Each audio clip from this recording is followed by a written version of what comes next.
We all know with the transfer portal, I say it every time I talk about it, but the one thing I wanted to point out here is you got to pay attention to what actually goes down and where the coaches are putting their attention at. And I say that because it's not just going out there grabbing anybody out the portal and putting them on your team. Got to be meticulous about it. You got to look for specific skill sets and hopefully you get them. And so, well, today we're going to talk about some news around some returns for the Sooners, which is a big deal, and targets on the defensive line side, because there's a reason why you haven't seen Oklahoma dive into the big name players that you guys have been saying that you want, or every single player that hits the portal. Valuations come in. But let's dive into some of the important stuff. Before we do that, welcome to Unfair Sports. I'm your host, Jay. Thank y'all for pulling up to the channel. Love having you all. If you like the content here, please hit the like button. And if you're new to the channel, subscribe. We'd love for you to join this family of college football fans. Also, hop in the comments. Let me know. What defensive linemen have you seen out there that you want the Sooners to go after? We can definitely talk about them a little bit more a little later. But in this one video, I want to really dive into kind of the thought process that I've been noticing around Coach Bates, Coach Chavis, Coach Venables, when it comes to the players they're going after, right? And I understand that a lot of us, as I mentioned earlier, want just about every defensive lineman to go in the portal. You got to get your hands on them, blah, blah, blah, right? Well, this weekend we had some visits for some prospects, and there's ones to really talk about in the trenches, because the trenches is the most important piece to playing in, especially the SEC. College football in general, but SEC, you got to have some trenches. And Oklahoma's infamous for having enough. We just got to get more. But we had some visits this weekend. I'll talk about that on the other side. But before I do that, we had some really good news that came down on Friday. We had two key components on that defensive line that's making their valiant return. You have Jacob Lacey as well as Dijon DJ Terry. Both of them are making their return next season, so they're running it back. You saw the graphics go out, and that to me pumped me up, because that also told me, okay, there's a true plan behind what we're going after in the portal. We're not going after just anybody. We're going after pieces that can work with what we're doing, because the other thing I noticed this past season is we only had 2 games all season long where teams did not play max protect majority of the time. One of those games was against Texas. And guess what happened in that game? Right, we got 5 sacks.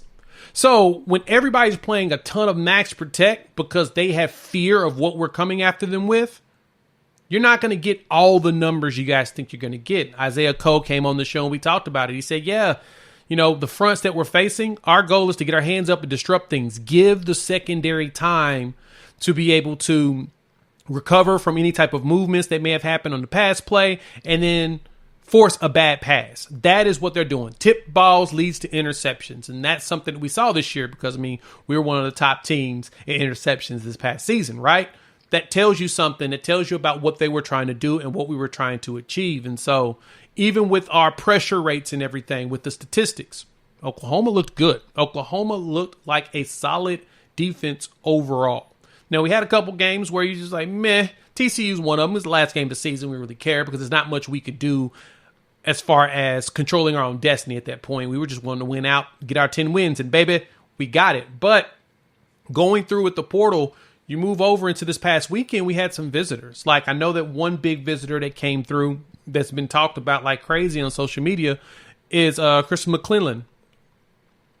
The defensive lineman out of Owasso, Oklahoma, North Tulsa, baby, played at Florida. So he went in the portal. He visited Oklahoma earlier, actually at the end of the week, I think it was like Thursday. Then he took a trip to Missouri, spent some time at Colorado.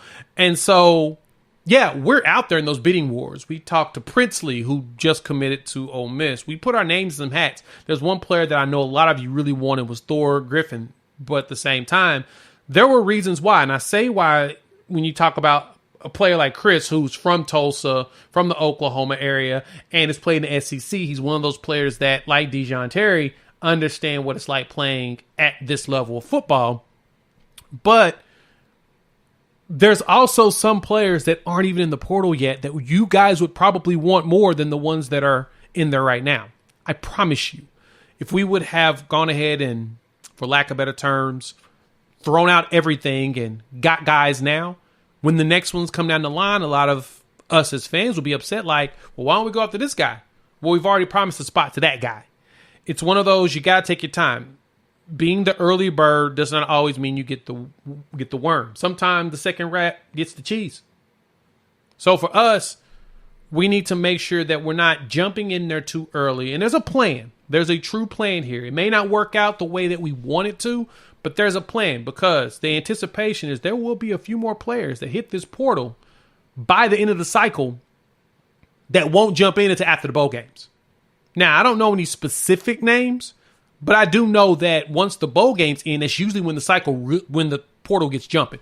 Like, it jumps early now because players decide they don't want to play in the bowl game, but it really gonna jump come January once all the bowl games are done. Yeah, dudes get their last game in, fulfill their obligations for their NIL deals, and they're gonna be in the portal. And once those players hit the portal, once those players are available for negotiation, guess what's gonna happen? We'll be front and center after every single one of them.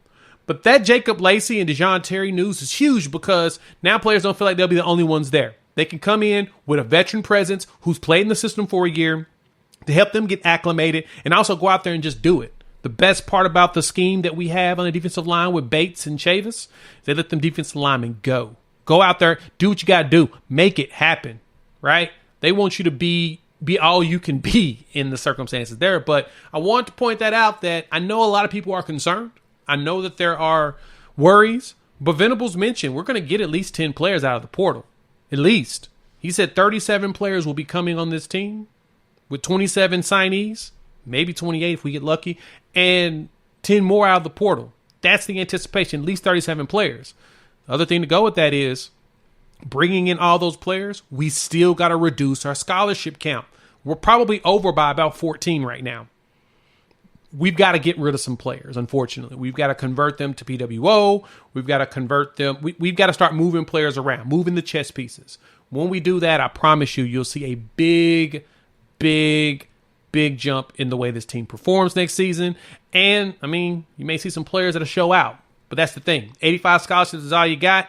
You got to make sure that you're prepared for the 37 players coming in. You got to get 37 to go out to even it out. So, the Sooners are working their butts off. They're trying to get us the players we need. Hop in the comments. Let me know what's your thoughts. I understand that everybody wants things to go like this, instant gratification, but that's not how this works, baby. The portal ain't closing until January 4th, and the good thing for us is once the bowl games are done, all these dudes are going to be entering the portal. Then you got the opportunity to snatch one up. That's what we're going to keep our eyes out for. We're going to keep our eyes out for big-time players jumping in the portal after their bowl game. If you made it this far, you like the content, hit the like button. If you're new to the channel, subscribe. Love for y'all to join this family of college football fans. Talk a lot of OU football and college football in general, expanding ourselves and having a blast. So, YouTube says check out one of these videos. I highly recommend it. Made it for you. Keep your eyes open. Moves are being made. Big things are coming. We'll talk soon. Peace.